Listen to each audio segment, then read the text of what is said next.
Topic number 8 input tax credit part 1। हम लोग ITC का पार्ट 1 पढ़ रहे हैं। अगले वीडियो में आईटीसी का पार्ट 2 भी मिलेगा, क्योंकि वो सीए फाइनल के लिए कुछ कैलकुलेशन इंपॉर्टेंट है, वो पार्ट 2 में रहेंगे। पार्ट 1 में हम क्या पढ़ रहे हैं? पार्ट 1 में पढ़ रहे हैं आईटीसी होता क्या है, हम कब आईटीसी ले सकते हैं, कब आईटीसी नहीं ले सकते हैं, क्या एक्सेप्शंस हैं और क्या प्रोविजोज हैं।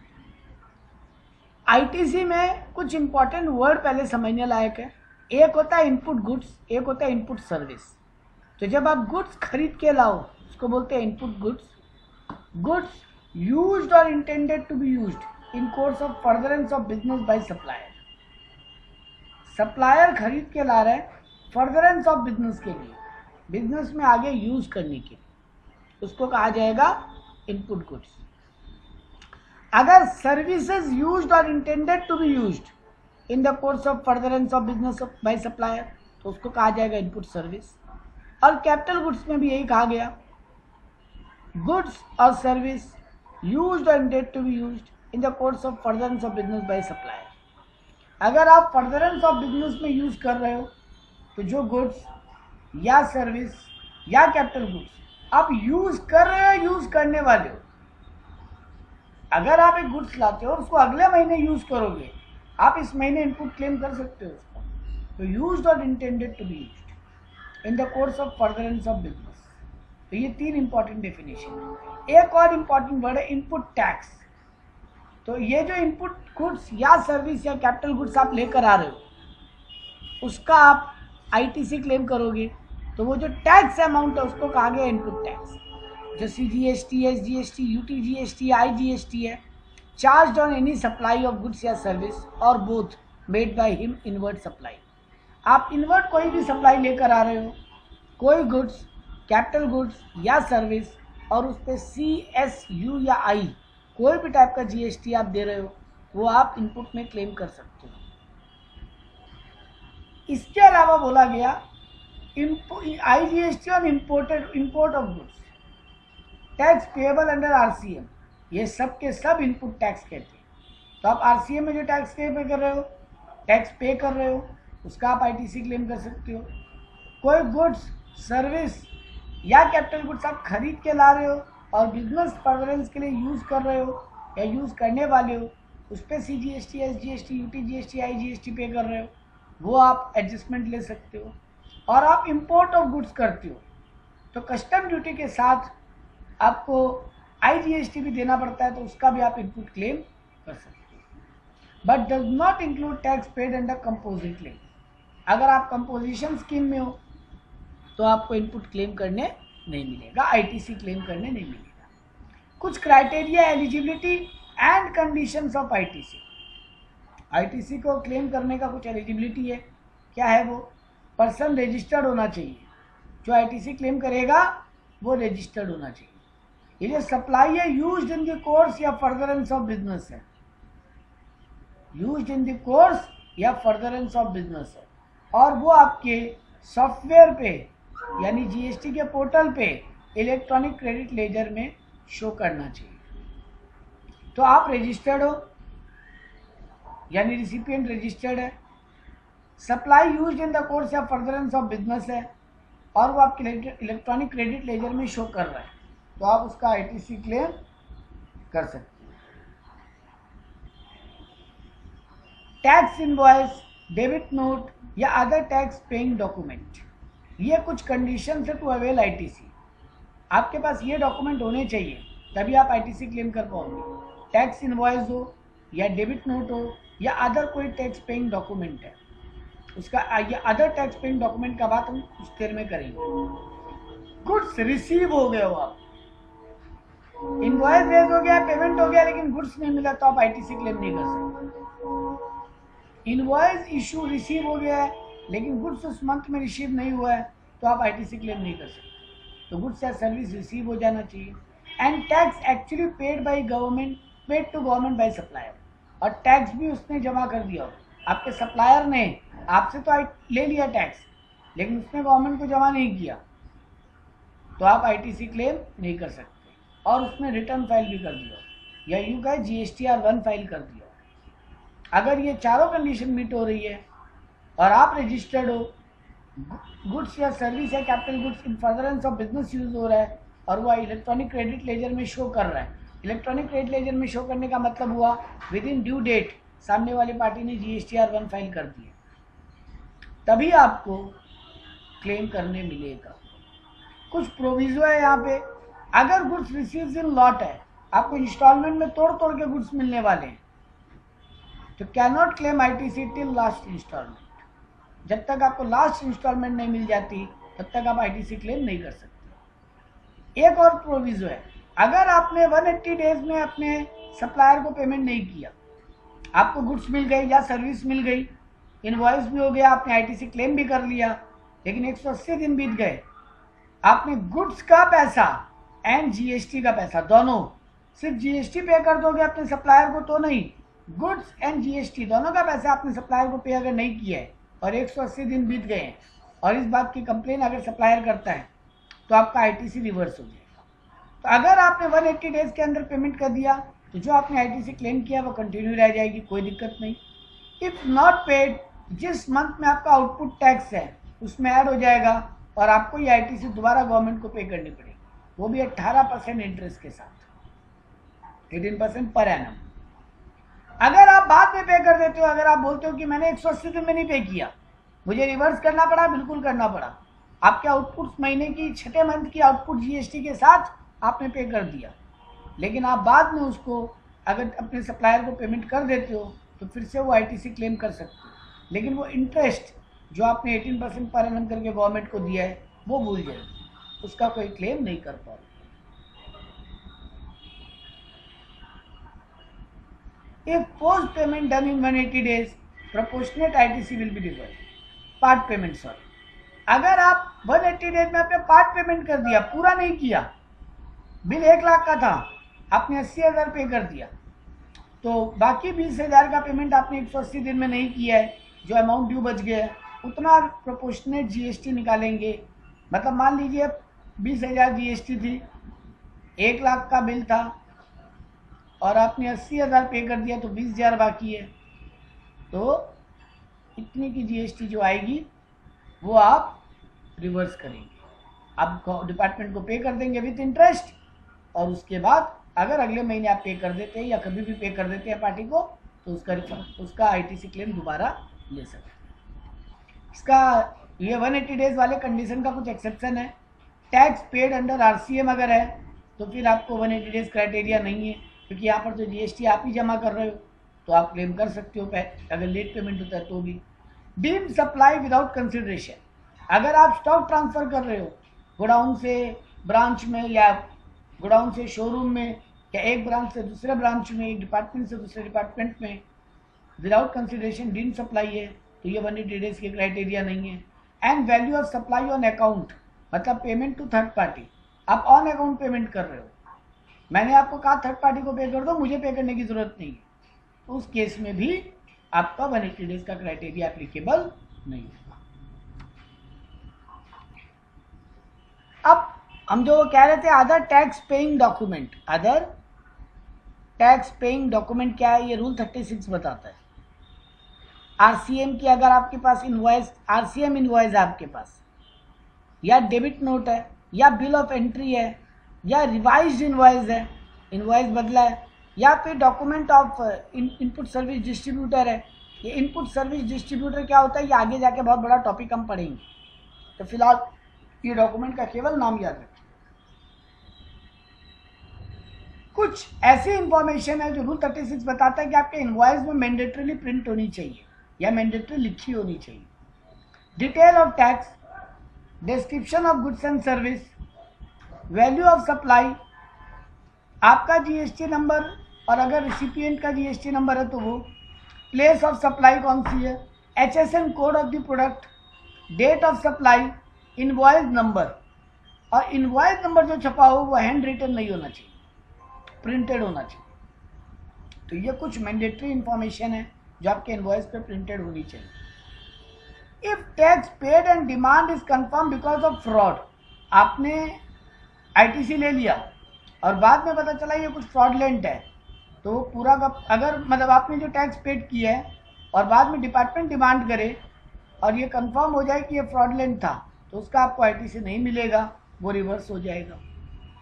एक टॉपिक है जो आपके सिलेबस में नहीं है, बट क्योंकि ये इस टर्म के पहले तक था तो ये जानना जरूरी है, लेकिन आपके केस में ये 0 हो चुका है, फिर भी मैं बता रहा हूँ। ITC to be availed irrespective of invoice या डेबिट नोट। मान लीजिए सामने वाली पार्टी ने उसको गलती से शो करना वो भूल गया, अपलोड नहीं किया उसने पोर्टल पे, वैसा इनवॉइस का क्या आप अब आईटीसी क्लेम कर सकते हो? या आपके केस में हट चुका है क्योंकि अब जीएसटी पोर्टल इसको अलाउ नहीं करता है। सामने वाली पार्टी ने अगर इनवॉइस अपलोड नहीं किया है GSTR1 में तो आप क्लेम नहीं कर सकते आईटीसी उसका। लेकिन पहले ये था कि अगर आपकी पार्टी ने कोई एक आध बिल छोड़ा है तो 5% ऑफ रिपोर्टेड इनवॉइस, मैं ये रिपोर्टेड इनवॉइस का मतलब बताऊंगा, उसका 5% आप आईटीसी क्लेम कर सकते हैं। 5% ऑफ, मान लीजिए एक पार्टी है उसने 2 बिल आपको इशू किए थे, आपका सप्लायर है उसने आपको 2 बिल इशू किए थे। एक बिल का वैल्यू था 60,000 और एक बिल का वैल्यू था 30,000। मान लीजिए 12% जीएसटी है तो 60,000 का 12% 7,200 और 30,000 का 12% 3,600, ये जीएसटी वैल्यू है। ये बिल उसने पोर्टल पे शो कर दिया था, पर ये बिल वो दिखाना भूल गया, तो आप इस 7,200 का रिपोर्टेड बिल वाले जीएसटी का 5% क्लेम कर सकते हैं। ये पुराना रूल था, अब ये रूल हट चुका, तो मैंने यहाँ लिख दिया है, no not applicable for November 22 attempt as remove now and 0 ITC can be claimed on this. तो यहाँ 3600 का 5% का रूल नहीं था, 7200 के 5% का आप क्लेम कर लो, और बाद में जब वो बिल आए तो जितना डिफरेंस है वो आप रिमेनिंग अमाउंट अगले क्वार्टर में या अगले मंथ में क्लेम कर लो। लेकिन ये रूल हट चुका है, अब आपको पढ़ने की एक बार ज़रूरत नहीं है, बट मैंने बताया है क्योंकि आपके टर्म के पहले टर्म तक था। When depreciation is claimed on tax component, देखिए मैंने 1 लाख की मशीन खरीदी, मान लो उस पर 5% जीएसटी है, 1 लाख की जीएसटी हुई 5,000। मैं अपने एसेट में अगर पूरा 1,05,000 दिखाता हूँ बैलेंस शीट में, और जब डेप्री कैलकुलेट करता हूँ तो पूरे 1,05,000 पे अगर डेप्रिसिएशन कैलकुलेट कर लेता हूँ तो फिर मैं इस 5,000 की आईटीसी नहीं ले सकता। या तो डेप्री ले लो या आईटीसी ले लो। तो जनरली हम लोग इसीलिए सजेस्ट यही करते हैं कि आप अपना एसेट वैल्यू 1 लाख की दिखाइए और ये 5,000 के आप इनपुट क्लेम कर लीजिए। तो अगर आपने कोई एसेट खरीदा है, कैपिटल गुड्स है वो, और वो डेप्रिशिएबल एसेट है, तो don't claim depreciation on GST element, मतलब 5,000 पे डेप्री क्लेम मत कीजिए, और अगर आपने क्लेम किया है तो no ITC available. Time limit for availing ITC, देखिए अगर मैंने इस महीने कोई परचेजिंग की है, मान लीजिए मैंने सितंबर मंथ में कोई परचेजिंग की है, तो मैं उसकी जीएसटी क्लेम कर लूँगा अक्टूबर में। तो अक्टूबर में जब रिटर्न फाइलिंग करूँगा तो सितंबर मंथ वाली जीएसटी मैं अक्टूबर में क्लेम कर लूँगा। वैसे अक्टूबर में कोई गुड्स खरीदा है या कैपिटल गुड्स खरीदा है या सर्विस खरीदा है, उसका क्लेम मैं नवंबर में कर लूँगा। सर अगर लेट हो गया बाई चांस, इस महीने नहीं क्लेम कर पाए कोई रीज़न से, कितने टाइम तक इसको कैरी फॉरवर्ड कर सकते हैं? तो इसकी एक लिमिट है, up to subsequent financial year September month, या that means up to 28 October, या फिर till annual return that is 31 December which ever is annual. देखो आपको फॉर्म नंबर 9 या 9C में आपको एनुअल रिटर्न भी फाइल करनी पड़ती है। आप मंथली जीएसटी फाइल करते ही हो या क्वार्टरली फाइल करते हो, और जिस ईयर आपका प्रीवियस ईयर खत्म हुआ, मान लीजिए अप्रैल 2021 से मार्च 2022 खत्म हुआ, आपको एनुअल रिटर्न दिसंबर तक फाइल करनी होती है, पूरे 21-22 की पूरी डिटेल एक साथ। तो आप दिसंबर में एनुअल रिटर्न फाइल करो। अब मान लो और उसके पहले सितंबर आएगा, मान लो आपने एनुअल रिटर्न पहले फाइल कर दी, आपने एनुअल रिटर्न अगस्त में फाइल कर दी, और फिर सितंबर में आप अपनी नॉर्मल उस साल की रिटर्न फाइल कर रहे हो, तो फिर क्लेम नहीं कर पाओगे, क्योंकि रूल क्या बोल रहा है, एनुअल रिटर्न फाइल या फिर फाइनेंशियल ईयर के सब्सिक्वेंट ईयर का सितंबर तक, यानी सितंबर की रिटर्न जो आप 20 अक्टूबर तक फाइल करोगे वहां तक आप आईटीसी क्लेम कर सकते हो। तो अगर कोई कारण से आपका आईटीसी कैरी फॉरवर्ड हो रहा है और आप नहीं क्लेम कर रहे हो तो यहां तक उसको ले जा सकते हो, which ever is earlier, till annual return या सब्सिक्वेंट फाइनेंशियल ईयर के सितंबर मंथ। हाँ, मान लो अब एक डेबिट नोट रेज हुआ, एक ये पुराना पहले अलाउड नहीं था, पहले ये रूल बोला जाता था। मान लो मैंने आपको फरवरी मंथ में, पिछले साल की फरवरी मंथ में, 21-22 की फरवरी मंथ में आपसे कोई गुड्स खरीदा या सर्विस खरीदा या कैपिटल गुड्स खरीदा, उस समय आपने गुड्स की वैल्यू 1 लाख बताई थी, उसकी 1 लाख की मैंने जीएसटी दे दी, आईटीसी क्लेम कर ली। अब मान लो इस साल जुलाई आते आते पता चला नहीं गुड्स की वैल्यू 1 लाख नहीं उससे ज्यादा है, तो मुझे और एक्स्ट्रा जीएसटी देनी पड़ी मेरी पार्टी को, तो डेबिट नोट इशू करेगी वो पार्टी मेरे ऊपर एक्स्ट्रा पेमेंट के लिए। अब पुराना रूल ये बोलता था कि इस डेबिट नोट की जो आईटीसी क्लेम करूंगा मैं, क्योंकि मान लीजिए 1 लाख की जगह 1,20,000 हो गया मशीन का वैल्यू, तो 20,000 की जो एक्स्ट्रा जीएसटी हुई वो मैं कब तक क्लेम कर सकता हूं? पुराने रूल के हिसाब से वो इस फाइनेंशियल ईयर के सितंबर तक या मैं एनुअल रिटर्न फाइल के विचेवर अर्लियर तक ही क्लेम कर सकता था। लेकिन इस पे बहुत सारे बिजनेस पर्सन्स ने अपने पॉइंट रेज किए, ऑब्जेक्शन रेज की कि ये ठीक नहीं है, हमारा डेबिट नोट अब इशू हुआ तो हमारी क्या गलती। अब मान लीजिए सितंबर के बाद कोई डेबिट नोट इशू करता पिछले साल की, तो हम क्या गलती की इसमें? हम जीएसटी पे भी कर रहे हैं और आईटीसी क्लेम भी नहीं कर सकते। तो डिपार्टमेंट ने कहा नहीं ठीक बात है, तो यहाँ पर रूल अमेंड हुआ कि अगर डेबिट नोट इशू हुआ है तो जिस फाइनेंशियल ईयर में डेबिट नोट हुआ है उसके नेक्स्ट फाइनेंशियल ईयर के, जिस फाइनेंशियल ईयर में डेबिट नोट इशू हुआ है, मान लीजिए इस महीने के अगस्त, इस साल के अगस्त, सॉरी 22-23 की अगस्त में 21-22 वाले परचेज के अगेंस्ट में कोई डेबिट नोट इशू हुआ है और मुझे एक्स्ट्रा जीएसटी देना पड़ा है, तो कमिंग फाइनेंशियल ईयर यानी 23-24 के सितंबर या उसकी जो मैं एनुअल रिटर्न फाइल करूंगा 31 दिसंबर तक, विच एवर इज अर्लियर, तो मुझे आईटीसी क्लेम करने का मौका मिलेगा। तो नॉर्मल बिल जिस फाइनेंशियल ईयर है उसके नेक्स्ट फाइनेंशियल ईयर के एनुअल रिटर्न या सितंबर विच एवर इज अर्लियर, और अगर डेबिट नोट इशू हुआ है तो उसके नेक्स्ट फाइनेंशियल ईयर के एनुअल रिटर्न या फिर सितंबर month which ever is earlier. अब एक बहुत ही इंपॉर्टेंट टॉपिक आता है, ब्लॉक क्रेडिट। देखो आपको सारी आईटीसी क्लेम करनी अलाउ नहीं की गई, आप सारी आईटीसी क्लेम नहीं कर सकते। डिपार्टमेंट ने कुछ क्रेडिट, यानी इनपुट क्रेडिट की बात हो रही है, आईटीसी इनपुट टैक्स क्रेडिट को ब्लॉक कर दिया। ये सीए फाइनल लेवल पे ही इंपॉर्टेंट है। क्या है ये ब्लॉक कंसेप्ट? हमने इसे सेक्टर वाइज बांटा। मोटर व्हीकल के लिए आप मोटा मोटी तौर पे अगर ये समझो, आपको एक एग्जांपल में एक बात समझा रहा हूं, मोटा मोटी तौर पे अगर आप एक बात समझो, अगर आपने कोई भी इनपुट अपने बिजनेस के लिए यूज किया है, मान लीजिए आपने कोई गाड़ी भाड़े पे ली अपने स्टाफ के लिए ऑफिस आने जाने के लिए, उसका आप आईटीसी क्लेम नहीं कर पाओगे। फर्दरेंस ऑफ बिजनेस मतलब आपके मेन बिजनेस एक्टिविटी से कनेक्टेड होनी चाहिए। अब इस बात को दिमाग में रखिए, पूरी ब्लॉक क्रेडिट पढ़ना कि आप जो गुड्स का ट्रांजैक्शन कर रहे हो उससे रिलेटेड हो तो आप क्लेम कर सकते हो। तो देखो यहाँ पे क्या लिखा है, अगर आपने कोई मोटर व्हीकल लिया है और for transport of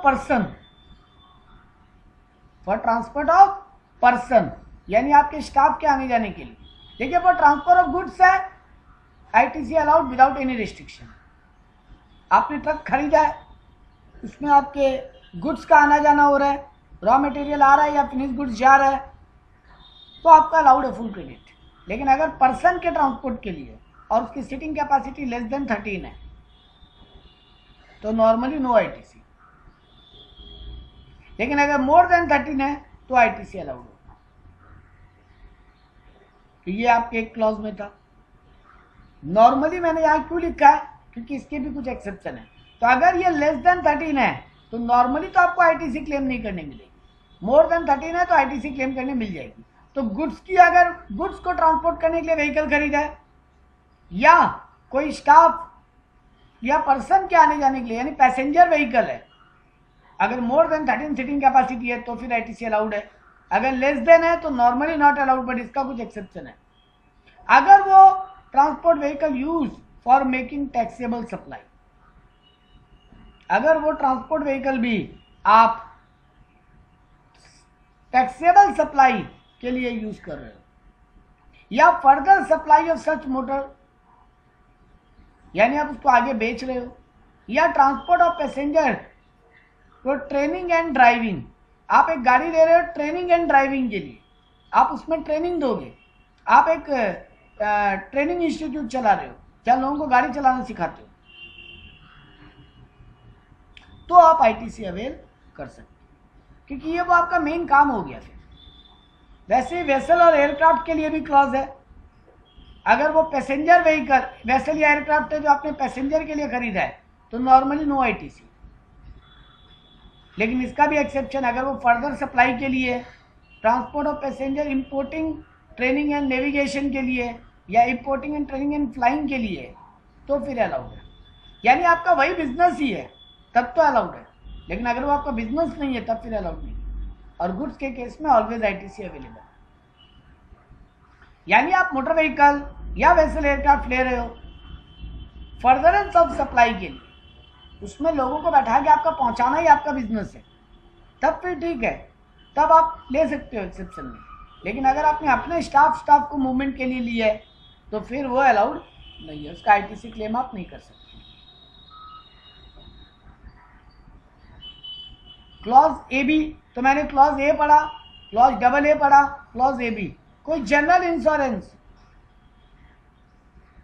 repairing and maintenance, leasing, renting and hiring of motor vehicle कर रहे हो, आप मोटर व्हीकल की इंश्योरेंस करवा रहे हो, आप मोटर व्हीकल की सर्विसिंग करा रहे हो, ये मोटर व्हीकल वेसल एयरक्राफ्ट जो हमने क्लॉज ए और डबल ए में पढ़ा, उसी की अगर आप इंश्योरेंस ले रहे हो, उसकी आप सर्विसिंग कर रहे हो, उसका आप रिपेयर एंड मेंटेनेंस कर रहे हो, या उसको लीजिंग, रेंटिंग एंड हायरिंग कर रहे हो, तो फिर अगर वो सिंगल स्टार है, सिंगल स्टार मतलब वो नॉर्मली वाली जो स्टार मैंने मारी है, तो फिर अगर वहां आईटीसी उस ट्रांसपोर्ट व्हीकल की नहीं मिल रही है तो इन खर्चों की भी नहीं मिलेगी। यानी सिंपल बात कहूं कि मोटर व्हीकल या वेसल एयरक्राफ्ट की अगर आपको नॉर्मली आईटीसी नहीं मिल रही है तो उनके ऊपर इन एक्सपेंडिचर्स की भी आईटीसी नहीं मिलेगी। और अगर आपको नॉर्मली आईटीसी मिल रही है, यानी वो एक्सेप्शन वाले में है या गुड्स ट्रांसपोर्ट है, तो फिर आपको यहां भी आईटीसी अवेलेबल हो जाएगी। तो क्लॉज ए, डबल ए भी पढ़ा, अब क्लॉज बी पढ़ेंगे। गुड्स या service use in business not for the business not eligible for ITC. आप कोई गुड्स या सर्विस यूज कर रहे हो बिजनेस में, लेकिन बिजनेस के लिए नहीं। लैंग्वेज देखिएगा, आप बिजनेस में यूज कर रहे हो लेकिन बिजनेस के लिए नहीं, तो आप आईटीसी के लिए एलिजिबल नहीं। यहाँ पे इंपॉर्टेंट पॉइंट मैंने लिखे हैं कुछ, जैसे आपने फूड बेवरेजेस यूज किया, अपने स्टाफ को खाना खिलाया, अपने स्टाफ के लिए आपने कोई ड्रिंक्स मंगवाए, आउटडोर कैटरिंग, स्टाफ के लिए आपने कोई आप पिकनिक पे लेके गए थे और वहाँ स्टाफ को कोई कैटरिंग सर्विस दी, ब्यूटी ट्रीटमेंट दी स्टाफ को, हेल्थ सर्विस दी, कॉस्मेटिक या प्लास्टिक सर्जरी दी, लाइफ इंश्योरेंस स्टाफ की health insurance, leasing and renting, कुछ भी अगर स्टाफ को कर रहे हो, ए या डबल ए वाला, for non eligibility of ITC, आपको एलिजिबल आईटीसी नहीं होगी, नॉर्मली आपको आईटीसी नहीं मिलेगी। यानी आप ये सब खर्चे अपने बिजनेस के फर्दरेंस के लिए नहीं कर रहे हो, बट बिजनेस में उसका एक्सपेंडिचर हो रहा है। इन दोनों में डिफरेंस समझिएगा। फर्दरेंस ऑफ बिजनेस मतलब वो सर्विस आगे आपको कुछ बेचने में हेल्प करने वाला है या कुछ आगे काम करने में मदद करने वाला है, उसका आप आईटीसी क्लेम कर सकते हो। तो यहाँ पे मैंने लिख दिया, अगर ये सब चीजें आपने नॉर्मली एम्प्लॉय डायरेक्टर के लिए की है तो नो आईटीसी। एक्सेप्शन वही है, अगर आप आउटडोर सर्विस सप्लाई कर रहे हो सेम कैटेगरी की, आप एक लेट्स से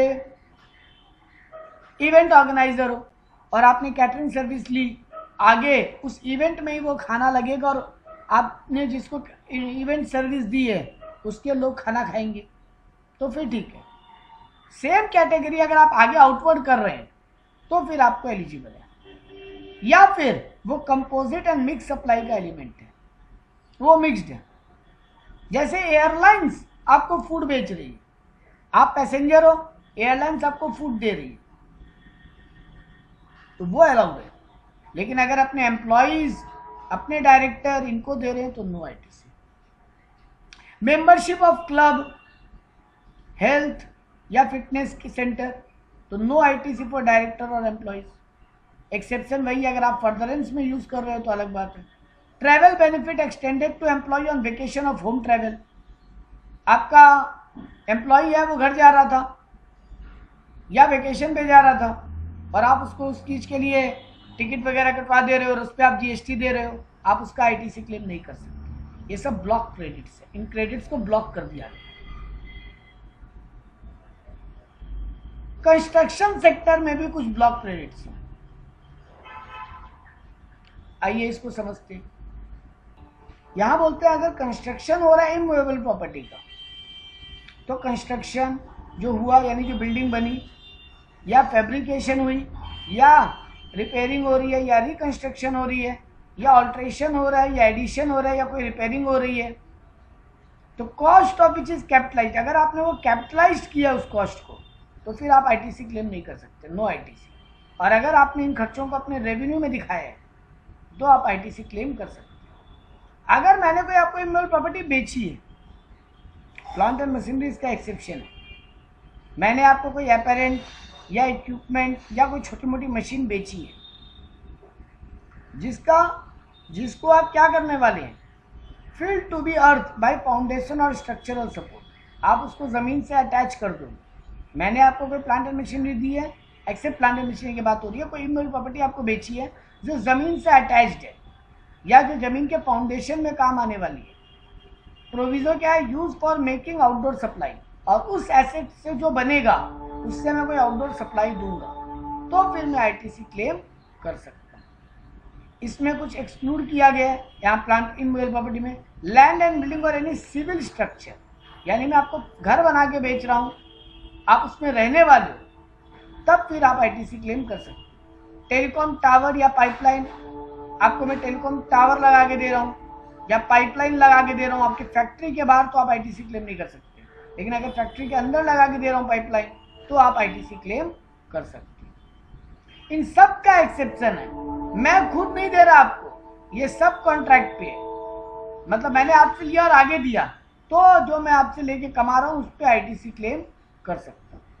तो यहाँ पे सब कॉन्ट्रैक्ट पे दे रहा हूँ या फिर मैं उससे आउटवर्ड सप्लाई ही करूंगा, मतलब मैं आपसे ये सब ले रहा हूँ और इसको आउटवर्ड सप्लाई में ही यूज करूंगा, तो मैं आईटीसी क्लेम कर सकता हूँ। कुछ और नोट है, अगर नॉन रजिस्टर्ड टैक्सेबल पर्सन है, कोई गुड्स एंड सर्विस खरीद रहा है, तो उसको आईटीसी क्लेम करने का हक नहीं है। ऑब्वियस बात है, ये पहले ही कंडीशन में पढ़ा दिया था कि अगर आपको आईटीसी क्लेम करनी है तो आप जीएसटी रजिस्टर्ड होने पड़ेंगे। इंपोर्ट ऑफ गुड्स को छोड़ के, इंपोर्ट ऑफ गुड्स में अगर आप रजिस्टर्ड नहीं भी हो तो भी आरसीएम आपको अलाउड हो जाएगा। Good service used for personal consumption, तो उसकी आप आईटीसी क्लेम नहीं कर सकते।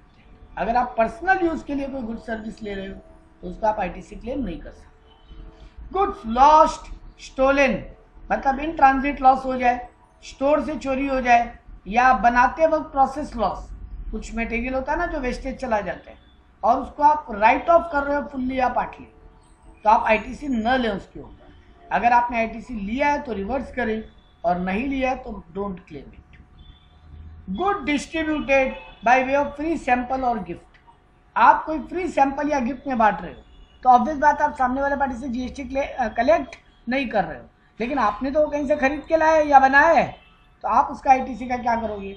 अगर आपने आईटीसी ले लिया है, आईटीसी अवेलेबल हो जाएगा अगर ले लिया है तो, and then for outward supply GST to be paid as per rule 30 110%, वो जो हमने कैलकुलेशन सीखा था कि गुड्स का 110% वैल्यू ले लेंगे जो लास्ट क्लास में पढ़ा था।